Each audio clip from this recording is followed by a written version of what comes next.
اس بات پہ تھا کہ اے لوگوں یہ دنیا میں میری بھی چیزیں موجود ہیں، یہ دنیا کی چیزیں تمہیں نظر آ رہی ہے، یہ چیزوں کو جن کو تم معبود بنا کر رکھے ہوئے ہو، چاہے وہ مٹی کے ہو، چاہے وہ پتھر ہو، چاہے سورج ہو، چاہے وہ چاند ہو، چاہے ستارے ہو، چاہے شجر ہو، چاہے حجر ہو، چاہے کائنات کوئی بھی چیز ہو، یہ تمام چیزیں جنہیں دیکھ دیکھ کے جن کو پاورفل سمجھ کے تم پریشانی دھا رہے ہو، جن تم عبادت کر رہے ہو، اے لوگوں یہ حقیقت میں خدا نہیں ہے، خدا تو ایک الہ ہے، خدا تو واحد ہے، اللہ تعالیٰ کی ذات یہ خالق ہے جس نے ان تمام چیزوں کو پیدا کیا ہے، تو اس خالق کی عبادت کرو، اس معبود برحق کی عبادت کرو۔ اللہ تعالیٰ کے کریم نے کائنات کی تمام چیزوں کو عبادت کی کیٹیگری سے باہر نکلوا دیا اور اللہ کی عبادت کرنے والوں کو دعوت دی کہ گویا جتنی اور لیونگ تھی، جتنی بھی جمادات کی چیزیں تھی، اللہ تعالیٰ نے ان تمام چیزوں کے اوپر رحم فرمایا اور گویا پیارے آقا علیہ السلام نے ان تمام چیزوں کو جہنم کا ایندھن ہونے سے بچا دیا۔ تو یہ میرے نبی صلی اللہ علیہ وسلم کی رحمت ہے اس جمادات پر، اس مٹی پر، ان پتھروں پر، ان پہاڑوں پر، ان سورج پر، اس چاند پر، کائنات کی تمام چیزیں جس کو انسان عبادت کیا کرتا ہے۔ عزیزان اسلامیہ پیارے آقا علیہ السلام ساری کائنات کے لیے رحمت ہیں، تو میرے نبی صلی اللہ علیہ وسلم نباتات کے لیے بھی رحمت ہے، پیڑ پودوں کے لیے بھی رحمت ہے۔ عزیزان اسلامیہ آج کے دور کی جو سب سے سخت مشکل کو اگر دیکھیں، دنیا کی سب سے بڑی آفت کو اگر آج کے دور میں اگر اندازہ لگا رہے ہیں تو آج کی دنیا کی سب سے بڑی پرابلم کیا ہے، تو لوگ اس پرابلم میں جو سب سے اہم پرابلم رہیں گے وہ ہے گلوبل وارمنگ، ہے نا؟ گلوبل وارمنگ کو بتایا جاتا ہے کہ بہت بڑی پرابلم ہے، انقریب اس کی وجہ سے دنیا میں مشکلات آنی ہیں، آلریڈی جو پریشانیاں اور آگے آنے والی ہیں، یعنی جو یہ دنیا ہے، یہ دنیا رہتے رہتے گرم ہوتی چلی جانی ہے، اس میں ہیٹ بڑھتا چلا جا رہا ہے، پولوشن بڑھتا چلا جا رہا ہے، اس کے اندر کاربن ڈائی آکسائڈ کی مقدار بڑھتی چلی جا رہی ہے، جس کی وجہ سے گلوبل وارمنگ ہو رہی ہے۔ یہ آپ جو دیکھ رہے ہیں سونامی کا آنا، یہ جو آپ دیکھ رہے ہیں ابھی ہدہد کا آنا، یہ جتنی بھی تبدیلیاں ہو رہی ہیں، یہ ٹھنڈیوں میں گرمی کا پڑنا، یہ گرمیوں کے اندر زبردست بارشوں طوفانوں کا آنا، یہ جتنے بھی چینجز ہیں یہ سب کے سب گلوبل وارمنگ کی نشانیاں ہیں، جس کی وجہ سے ہم اور آپ تکلیفوں میں ہیں اور آنے والے زمانے میں سائنس کے کہنے کے مطابق زمانے کے دور اندیشوں کے مطابق مصیبت اور بڑھتی چلی جائے گی، کیونکہ گلوبل وارمنگ بڑھتی چلی جا رہی ہے۔ عزیزان اسلامیہ اس گلوبل وارمنگ کو اگر درست کرنا ہے تو پیارے آقا علیہ السلام کی رحمت کا دامن اور ڈھالنا ہوگا۔ وہ کیسے؟ عزیزان اسلامیہ اس گلوبل وارمنگ کی جو ریزنز ہیں ان ریزنوں میں سے ایک اہم پوائنٹ بتایا جاتا ہے، وہ یہ بتایا جاتا ہے کہ انسان درختوں کو کاٹتا ہے،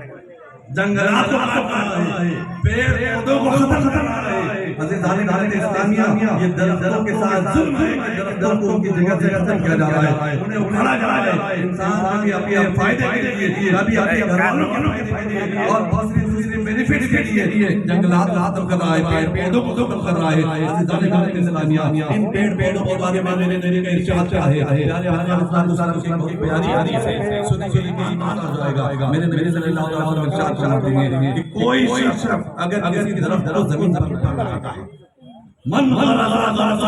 میرے نبی ارشاد فرماتے ہیں کہ اگر کوئی شخص ایک پودے کو زمین میں لگاتا ہے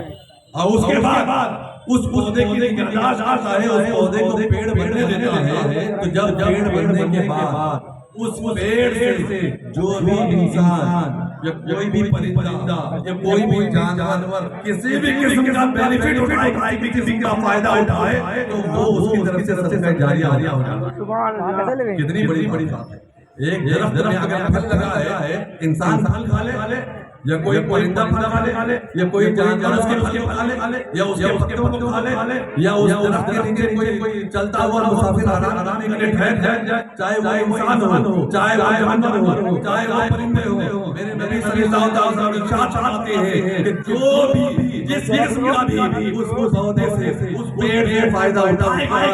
اللہ تعالیٰ اس درخت لگانے والوں کے نام اعمال میں سے صدقہ جاریہ کی تحریر کرے گا۔ اگر کیا بات ہے میرے نبی کی اس ایک حدیث کے اوپر عمل شروع کرتے ہیں تو یقین مانیے آنے والے چند سالوں میں یہ گلوبل وارمنگ کا پرابلم بہت دنیا سے جائے گا. عزیزان اسلامیہ یہ ہمارے نبی صلی اللہ علیہ وسلم کی اس کائنات پر اس دنیا کے اوپر نباتات کے اوپر رحمت کی ایک علامت ہے. پیارے آقا صلی اللہ علیہ وسلم کا ارشاد ہے کہ اگر جنگوں میں بھی جاؤ اگر دوار میں بھی ہو تم جنگ رہے ہو تو جنگوں میں بھی لوگوں کی فصلوں کو نہ کاٹا جائے, کھیتوں کو برباد نہ کیا کرو, درختوں کو نہ کاٹا کرو. عزیزان اسلامیہ میرے نبی صلی اللہ علیہ وسلم آج سے 1500 سال پہلے نبی صلی اللہ علیہ وسلم جو تشریف لائے میرے نبی نے اسی وقت اس بربادی کو گویا جان لیا کہ ہونے والی پریشانیوں کا حل میرے نبی نے اسی وقت عطا فرما دیا کہ اے لوگوں اگر تمہیں دنیا کے اندر خوشی کا ساتھ رہنا ہے اور دنیا کی بڑی مصیبت محفوظ رہنا ہے تو تمہیں یعنی پیڑوں کا خیال رکھنا ہوگا. اسے لگاؤ گے تمہارے اعمال میں ثواب بھی ملے گا اور تمہاری دنیا میں مضبوط بھی ہو جائے گا. عزیزان اسلام پیارے علیہ السلام نباتات کی بھی رحمت بن کر آئے. پیارے علیہ السلام جمادات کے لیے جیسے رحمت ہے, نباتات کے لیے جس طریقے سے رحمت ہے, اسی طریقے سے حیوانات کی بھی رحمت ہے. جیسے پتھر کے لیے میرے نبی رحمت بن کر آئے, جیسے پیڑ پودوں کے لیے رحمت بن کر آئے, اسی طریقے سے جانوروں کے لیے بھی میرے نبی صلی اللہ علیہ وسلم رحمت بن کر آئے. اس کی ایک مثال دیکھ لیں. پیارے آقا علیہ السلام کی حدیث پاک ہے, میرے نبی صلی اللہ علیہ وسلم تو اس حدیث کے اندر موجود ہے کہ ایک عورت ہے جو بڑی عبادت کرنے والی تھی, جو پیارے آقا علیہ السلام کی ہے نا کہ احکامات پہ عمل کرنے والی تھی, نمازیں پڑھتی تھی, روزے رکھتی تھی. ایک مرتبہ اس کا انتقال ہو گیا. لوگوں نے پیارے آقا علیہ السلام کو خبر دی. میرے نبی صلی اللہ علیہ وسلم نے ارشاد فرمایا کہ وہ عورت جہنم میں ہے. پیارے آقا نے کیا فرمایا؟ وہ عورت جہنم میں ہے. میرے نبی صلی اللہ علیہ وسلم فرمایا یا رسول اللہ وہ عورت بڑی عبادت کرنے والی تھی, بڑی نمازیں پڑھا کرتی تھی, بڑے روزے رکھا کرتی تھی, قرآن پاک کی تلاوت کیا کرتی تھی. اس کی زندگی میں بظاہر ہمیں کوئی ایسا عمل نہیں دیکھا کہ جو ہماری شریعت کے خلاف ہو. اتنی بڑی عابدہ, اتنی بڑی زاہدہ, اتنے کام کرنے والی, آپ ارشاد فرما رہے ہیں جہنم میں ہے. یا رسول اللہ وجہ کیا ہے؟ پیارے آقا ارشاد فرماتے ہیں کہ اس عورت کو جو جہنم میں ڈالا گیا ہے, جہنم میں ڈالنے کی وجہ نماز چھوڑنا نہیں ہے, جہنم میں ڈالے جانے کی وجہ اس کا روزوں کو چھوڑنا نہیں ہے, جہنم میں ڈالے جانے کی وجہ اس کا زکات کو چھوڑنا نہیں ہے, بلکہ جہنم میں ڈالنے کی وجہ یہ ہے کہ اسے ایک بلی کو باندھ کر رکھا تھا اور اس بلی کو کھانے پینے کو نہیں دیا تھا, جس کی وجہ سے بھوک پیاس سے حالت کر کے وہ بلی مر گئی. اور اس بلی کے مرنے کی وجہ سے اللہ تعالیٰ کا غضب نازل ہو کر جہنم میں ڈال دیا. عزیزان اسلام دیکھیں میرے نبی رحمت پیارے علیہ السلام صرف انسانوں ہی کے لیے رحمت نہیں ہے, صرف امت یہی کے لیے رحمت نہیں ہے, میرے نبی جانوروں کے لیے بھی رحمت ہے. پیارے آقا علیہ السلام کا ارشاد ہے, میرے نبی ارشاد فرماتے ہیں اگر تمہارے پاس کوئی جانور ہے اس جانور کے بھی چہرے پہ مارو. جان کے چہرے پہ مارنے والے نبی نے منع فرمایا. جس جانور کو تم نے اپنے کفالت میں لیا ہے, تم نے پالنے پوسنے کے لیے پیٹ بنا دیا ہے, تو اس کو پیٹ کھلانے کی ذمہ داری تمہاری ہے. اگر اس کے کھانے میں تم کمی کرو گے روز قیامت میں اس کے بارے میں سوال کیا جائے. عزیزان اسلامیہ پیارے آقا علیہ السلام کی حدیث مبارک ہے. پیارے آقا علیہ السلام ایک سفر میں تشریف لے جا رہے ہیں. اتنے میں پیارے آقا علیہ السلام کے قافلے میں جو صحابہ کرام تھے اس میں سے ایک صحابی رسول اللہ کا اونٹ تھا, وہ بھٹک جاتا ہے, سرکش کر جاتا ہے, وہ چھلکنے لگتا ہے. جو بھی قریب جاتا اسے مارنے کی کوشش کرتا تھا, جو بھی اس کے قریب جاتا اسے نقصان پہنچانے کی کوشش کرتا تھا. وہ گھوڑا اونٹ سرکش کرتا تھا, وہ اونٹ باغی ہوتا تھا. لوگ پریشان ہو گئے, حیران ہو گیا. پیارے آقا علیہ السلام جب یہ بات پہنچی کہ اونٹ سرکش ہو چکا ہے, بڑا صحابی کا اونٹ باغی ہوتے ہوا ہے, پیارے آقا علیہ السلام کو پتہ چلا تو میرے نبی نے ارشاد فرمایا کہ میں ان کے پاس جاؤں گا. عزیزان اسلامیہ لوگوں نے کہا کہ یا رسول اللہ اونٹ سرکش ہو چکا ہے, پاگل ہو چکا ہے, اونٹ باغی ہو چکا ہے, جو بھی اس کے قریب جاتا ہے اسے وہ نقصان پہنچاتا ہے. یا اللہ اس کے قریب تشریف نہ لے جائیں, آپ کو یہ نقصان پہنچ جائے. اونٹ پاگل کر رہے ہیں اس کا غریب وقت نہ لے جائے حضرت علی علیہ السلام پیارے آقا ارشاد فرماتے ہیں کہ نہیں مجھے جانے دو پیارے آقا علیہ السلام تشریف لے آتے ہیں جتنے صحابہ کرام موجود تھے سب دیکھ رہے تھے رحمت للعالمین ہے سرور عالم ہے پیارے آقا تشریف لے جا رہے ہیں جیسے میرے نبی اس اونٹ کے پاس پہنچے وہ اونٹ جو اچھل کود مچایا ہوا تھا وہ اونٹ جو رسیوں کو توڑ کر پھینکا ہوا تھا وہ اونٹ جو لوگوں کو نقصان پہنچا رہا تھا جیسے میرے نبی قریب پہنچے ہیں اونٹ بالکل سکون ہو جاتا ہے بالکل خاموش ہو جاتا ہے اور جیسے میرے نبی قریب آتے ہیں پیارے آقا کے کان کے قریب آتا ہے اپنے منہ کھولاتا ہے اور نہ جانے کیا کہتا ہے کچھ دیر پیارے آقا اس کو سنتے ہیں اس کے بعد پیارے آقا تشریف لاتے ہیں واپس آنے کے بعد کے مالک کو بلایا جاتا ہے وہ صحابی رسول جو اونٹ کے مالک تھے ان کے قصہ پیارے آقا کے سامنے پیش کیا گیا میرے نبی ارشاد فرماتے ہیں کہ اے انسان اے میرے صحابی یہ اونٹ جو ہے یہ اونٹ تمہاری شکایت ہے یہ اونٹ تمہاری شکایت کر رہا ہے صحابی رسول ارشاد فرماتے ہیں یا رسول اللہ کیا شکایت کر رہا ہے پیارے آقا ارشاد فرماتے ہیں کہ یہ اونٹ تمہاری شکایت کر رہا ہے کہ تم اس کے اوپر اس کی طاقت سے زیادہ کا بوجھ لاد رہے ہو اور اس بھوک کے مطابق تم اسے غذا نہیں دے رہے اللہ اللہ عزیزان اسلامیہ پیارے آقا علیہ السلام نے جس طریقے سے اپنی رحمتیں جمالات مٹی پتھروں پہ کی ہے جس طریقے سے پیڑ پودوں پہ نباتات پہ کی ہے اسی طریقے سے میرے نبی صلی اللہ علیہ وسلم کی رحمت حیوانات جانوروں پہ کی ہے پیارے آقا کا ارشاد ہے کہ اگر بلا وجہ کوئی انسان کسی ایذا نہ دینے والے جانور کو اگر تکلیف پہنچائے یا اسے جان سے مار دیتا ہے تو روز قیامت اسے بھی اس کے جواب دینا پڑے گا اس کی بھی جواب دی اس کے اوپر ہوگی حضرت علی اسلامیہ میرے صلی اللہ علیہ وسلم ساری کائنات میں رحمت کیا ہے پیارے آقا علیہ السلام کی رحمت کی خوشی منا رہے ہیں حضرت علی اسلامیہ اور ہم اور آپ سب کو خوشی ضرور کرنی چاہیے کیونکہ ساری عالم میں میری رحمت ہے لیکن ہم اور آپ کو اس رحمت کا جو حصہ ملا ہے یقیناً ہم اپنی پوری زندگی لگا دیں میرے نبی کی رحمتوں کو گنا نہیں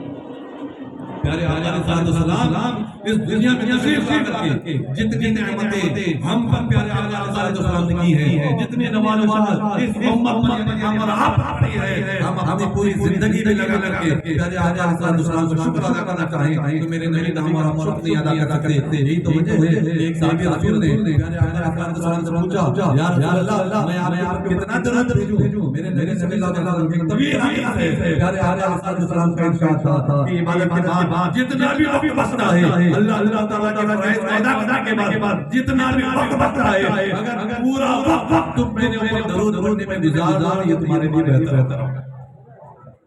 عزیزان اسلامی پیارے آقا علیہ السلام کی آمد آج 1500 سال گزر چکے ہیں ان 1500 سالوں میں پیارے آقا علیہ السلام کی زندگی کا لمحہ ہم اور آپ کے درمیان میں محفوظ رہا اور اب یہاں سے جو حالات آ رہے ہیں مسلمانوں کی حالات ہیں جو گراؤنڈ رپورٹ ہے اس کے حساب سے ہم اور آپ یہ ذمہ داری بنی ہے کہ آج اگر آئیں کہ آپ کے بچے آپ ہی کی طرح تقریروں میں سن کر کے کتابوں میں پڑھ کر کے ہے نا یہ پیارے آقا علیہ السلام کی سیرت کو جان لیں یہ آج کے زمانے میں جو حالات چل رہے ہیں اس کے حساب سے آنے والے زمانے میں مشکل ہونے والا دھیرے دھیرے اسلام پر جو غیروں کا شکنجہ رہا ہے وہ ہندوستانی کے باقی پوری دنیا میں قائم ہے جو اسلام کے اوپر ہے نا اشر بادل آ رہے ہیں ہم اور تمام مسلمانوں کی ذمہ داری ہے کہ پیارے آقا علیہ السلام کی محبت اپنے آنے والے والوں کے سیروں کے اندر جاگزی کریں میرے نبی کی محبت کو ہم اپنے سینوں سے اپنے بچوں کے سینوں میں منتقل کریں پیارے آقا علیہ السلام کی محبت جب تک اپنے بچوں کے سینوں میں ہم منتقل نہیں کریں گے یقین رکھو مسلمانوں چاہے وہ کتنا ہی بڑا ڈاکٹر کیوں نہ بن جائے کتنا ہی بڑا انجینئر کیوں نہ بن جائے کتنا ہی بڑا لائر کیوں نہ بن جائے اگر میرے نبی کی محبت سے اس کا سینہ خالی ہے تو کسی بھی وقت اسلام نہ پلٹ سکتا ہے کسی بھی وقت آپ کا وہ بچہ اسلام بھٹک سکتا ہے پیارے آقا علیہ السلام کی محبت ایک ایسی چیز ہے کہ اگر مضبوطی کے ساتھ ہمارے سینوں میں جم جائے گی نا تو پھر اسلام کے قدم کبھی نہیں ٹائیں گے میرے نبی محبت اگر سینے میں ہوگی تو اس کے قدم کبھی گناہ کی طرف نہیں جائیں گے کبھی بھی ہمارے اولاد ہمارے آنے والے نسلوں کے دلوں کے اندر میرے نبی کی محبت اگر جمی ہوئی ہو تو غیروں کی محبت نہیں آ سکتی عزیزان اسلامیہ دور حاضر میں آپ دیکھیں جو عوام کی جو بے راہی ہمارے نوجوانوں میں آ رہی ہے آج ہم نوجوانوں کو بے راہ ہوتے ہوئے دیکھ رہے ہیں راستے سے بھٹکتا ہوا دیکھ رہے ہیں چاہے وہ ہمارے نوجوان بہنیں ہوں چاہے وہ ہمارے نوجوان بھائی ہوں آج غیروں کے ساتھ جا کر کے وہ شادی بیاہ رکھا رہے ہیں. حضرت اسلامیہ بہت سارے ایسے مسائل ہمارے سامنے آتے رہتے ہیں کہ کبھی لڑکا ہے کسی غیر میں جا کے شادی کرتا ہے اور بڑی شان سے کہتا ہے کہ ہم نے غیر کو مسلم بنا دیا ہے نا. لیکن میں آپ کو بتاؤں کہ یہ نکاح کی خواہش میں نکاح کی چاہت میں اگر کوئی اسلام قبول کرتا ہے تو اس کا کوئی اعتبار نہیں. اگر کوئی لڑکی کسی لڑکے کی محبت میں اسلام قبول کرتی ہے یا کسی لڑکے سے شادی کرنے کے لیے اسلام کرتی ہے یا کوئی لڑکا کسی لڑکے سے نکاح کرنے کے لیے اسلام قبول کرتا ہے, اگر اس کا مرمہ نظر اسلام کو لانے سے صرف اتنا ہے کہ میرا نکاح پڑھا دے تو اس نکاح کے لیے اسلام قبول کرنے کا شریعت میں کوئی اعتبار نہیں. نکاح بہت دور کی بات ہے. بہت فرق میں مسلمانوں اور بعض باتیں تو ایسے بھی آگے آ گئے ہیں کہ ہمارے مسلمان نوجوان بچے بچیاں اسلام سے بھٹکتے جاتے ہیں. نکاح غیروں کے شادی کر رہے ہیں, اسلام کا نام رکھ رہے ہیں, نام دو رہا ہے, لیکن ہے نا دوسرے مذہبوں کی طرف جا کر شادی کر رہے ہیں. ہماری نوجوان نسل بگڑ رہی ہے. اس کے بگڑنے کی اگر کوئی وجہ ہے سب سے بڑی وجہ یہ ہے کہ ہم نے اپنے نوجوانوں کے سینوں میں میری نبی کی محبت کو جاگزا نہیں کیا, میری نبی کی محبت کو نہیں بڑھایا. اگر پیارے آقا علیہ السلام کی محبت ہمارے نوجوانوں میں مضبوطی کے ساتھ پیدا ہے, یقین مانیے دنیا میں کوئی محبت ہو میری نبی کی محبت جاگزا نہیں. میرے نوجوان کے دل میں صرف پیارے آقا کے پیار میرے نبی کی محبت جہاں آ جائے گی دنیا میں محبت کو سب بہت نکلنی شروع ہو جائے گی, خود بہت نکلنی شروع ہو جائے گی. اور یہ بھی یاد رکھیں کہ آپ سمجھ رہے ہیں آپ اپنے بیٹے کو ڈاکٹر بنا دیا تو گویا آپ کے بیٹے کی زندگی کمپلیٹ ہو رہی ہے. اب وہ کروڑوں کے پیسے کما رہا ہے, فارغ میں جا کے ڈالر کما رہا ہے. اب اس کی زندگی میں جو پیسوں میں ریپی ہو گئی. میرا بیٹا کامیاب ہے تو حقیقت میں آپ جان لیجیے کہ آپ کا بیٹا پیسہ تو کما رہا ہے لیکن زندگی کامیاب نہیں ہے. اس کی سب سے بڑی مثال یہ ہے کہ جو بچوں کو آپ نے ڈاکٹر بنایا, جو بچوں کو آپ کا انجینئر بنایا, جو بچوں کو آپ نے لائر بنایا, جو بچوں کو آپ ڈالر کمانے والا بنا دیے, آپ بچے فارغ جاتے ہیں یا انجینئرنگ میں کسی سٹی میں جاتے ہیں, میں جانے ہیں, لاکھوں کی تعداد میں پیسے کما رہے ہیں, لیکن آپ کے بچے کی زندگی پرفیکٹ نہیں ہے. وجہ کیا ہے؟ اس کی مثال آپ میں آپ دیکھو کہ بچہ لاکھ کماتا ہے لیکن سب سے بڑی بات یہ ہے کہ اس بچے کی جنت جہاں بچہ اسی جنت میں جاتا ہے. جیسی پیسے آتے رہتے ہیں, جیسی دولت آنے لگتی ہے, دھیرے دھیرے وہی ماں باپ جنہوں نے اسے تعلیم دی تھی, جنہوں نے اسے ترقی کے راستے چڑھائے تھے, جنہوں نے حقیقت کی زینوں کے اوپر سے قدم رکھنا بتایا تھا, انہیں ماں باپ کو چھوڑ رہے ہیں, انہیں ماں باپ سے دور ہو رہے ہیں. کچھ بچے اپنے بچے نہیں سمجھتے ہیں کہ ماں باپ لاکھوں کما رہے ہیں تو ہزاروں ماں باپ کے معافی مانگتے ہیں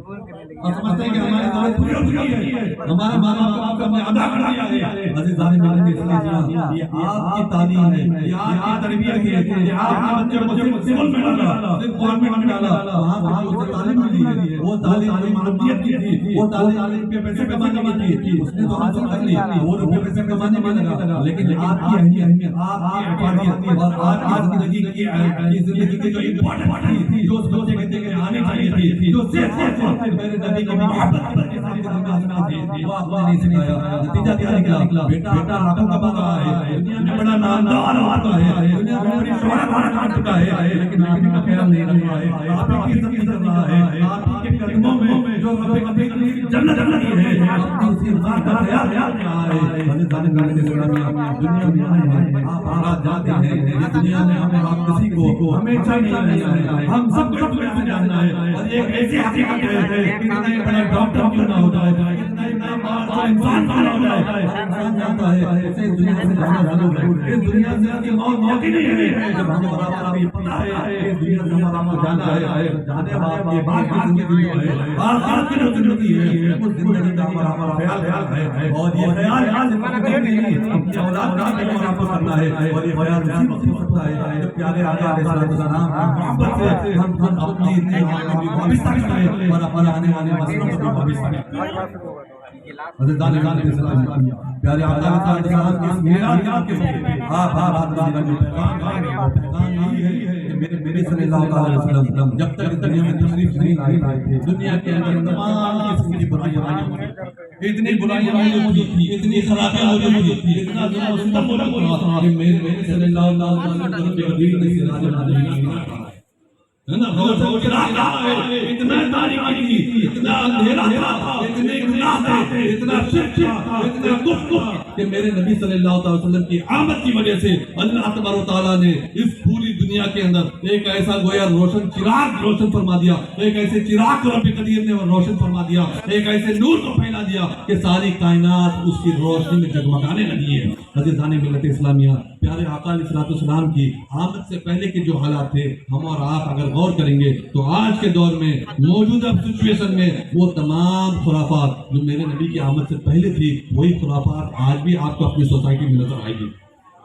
وہی برائیاں آپ کو آج بھی اپنے اندر میں نظر آئے گی۔ عزیزان ملت اسلامیہ، میرے نبی کے آنے سے پہلے جو شرک تھا، جو کفر تھا، جو ضلالت تھی، جو گمراہی تھی، جو فتنہ تھا، جو فساد تھا، وہ تمام برائیوں کو اگر آپ آج کی سوسائٹی میں، آج کے دور میں اپنے آپس میں غور کریں گے تو آپ کو نظر آئے گا وہ سب خرابیاں کسی نہ کسی شکل میں آج ہمارے سوسائٹی میں موجود ہے۔ تو آج ضرورت کس بات کی ہے؟ 1500 سالہ اس میلاد النبی کی سب سے بڑی اہم اور ضروری چیز یہی ہے، یہی تعلیم ہم اور آپ کو لے کر کے جانا ہے کہ میرے نبی جب تشریف لائے تھے تو میرے نبی نے دنیا سے شرک کو مٹایا تھا، دنیا سے کفر کو مٹایا تھا، دنیا سے گمراہیت کو مٹایا تھا، دنیا سے تمام تاریکیوں کو ختم کیا تھا۔ تو ہم اور آپ جو پیارے آقا علیہ السلام کی محبت کرنے والے ہیں، میرے نبی صلی اللہ علیہ وسلم کے دامن سے وابستہ ہم اور آپ جو مسلمان ہیں، یہ ہم اور آپ اپنی ذمہ داری سمجھیں کہ پیارے آقا علیہ السلام کے نقش قدم پہ چلتے ہوئے آج یہ عہد کر لیں میلاد النبی کے اس مجلس سے، ہم یہ پیمان باندھ لیں کہ اب جب ہم یہاں سے باہر جائیں گے